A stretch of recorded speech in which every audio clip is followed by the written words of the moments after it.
Hari Om, Jai Shri Radhe Krishna, Srimad Bhagavad Gita, Chapter number 4, Shloka number 10.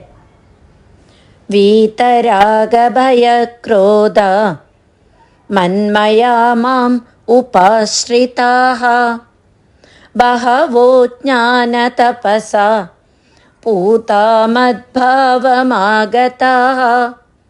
Supreme Lord Shri Krishna says, freed from attachment, fear and anger, absorbed in me and taking refuge in me, purified by the penance of knowledge, have attained me. In the previous shloka, Lord Shri Krishna had explained that those who truly know the divine nature of his birth and actions attain him. Many of us who have followed his teachings so far would have understood the notion of karma yoga. In this shloka, Shri Krishna gives the entire road map to self-development and the final goal that is to be reached.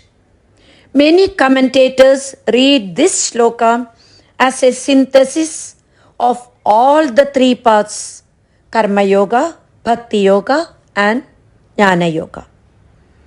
The path of action karma yoga is indicated in the first half of the first line, because unless one trains oneself in the field of activity, detachment from desire, fear and anger cannot be gained.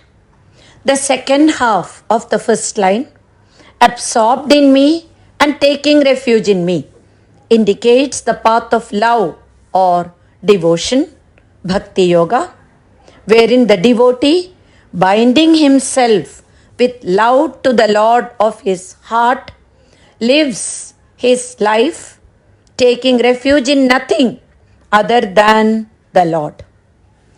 The path of knowledge, jnana yoga, is indicated in the second line by the discriminative analysis and the constant and continued attempts at identification with the self, jñāna-tapasā. Without renouncing attachment and its byproducts, which always disturbs one's mental equipoise, no progress is ever possible for a seeker. We must keep the temple of heart clean if we wish to install the living presence, the self, in it. Now, how does the mind get purified? By giving up attachment, fear and anger. Attachment to worldly objects, fear and anger form the triple-headed monster who should be killed and destroyed. Actually, attachment is the cause of both fear and anger. Fear arises out of apprehension that the object of our attachment will be snatched away from us. And anger arises when there is an obstruction in attaining the object of our attachment. Thus, attachment is the root cause of the mind getting dirty.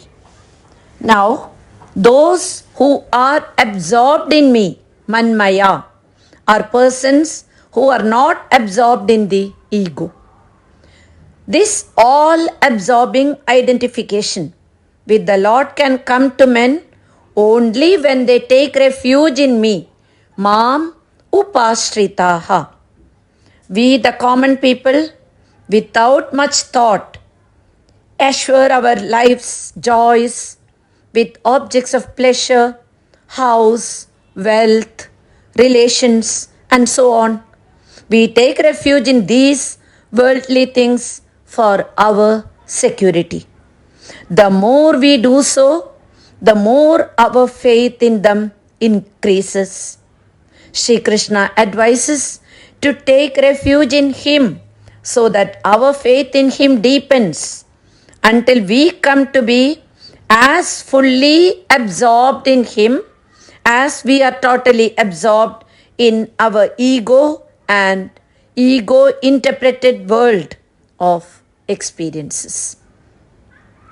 When these three things are accomplished, freed from attachment, fear and anger, absorbed in Him and taking refuge in Him, then all our personality layers, physical, mental and intellectual, come to rest single-pointedly in His contemplation. This is the state of meditation. In the awareness of His presence, when we serve, our vasanas get exhausted and the inner equipments of mind and intellect become more and more pure. Divine inspiration floods into such a pure heart. Such a pure heart automatically invokes the highest spiritual bliss and experiences the full beatitude of the self. Hari Om. Jai Shri Radhe Krishna.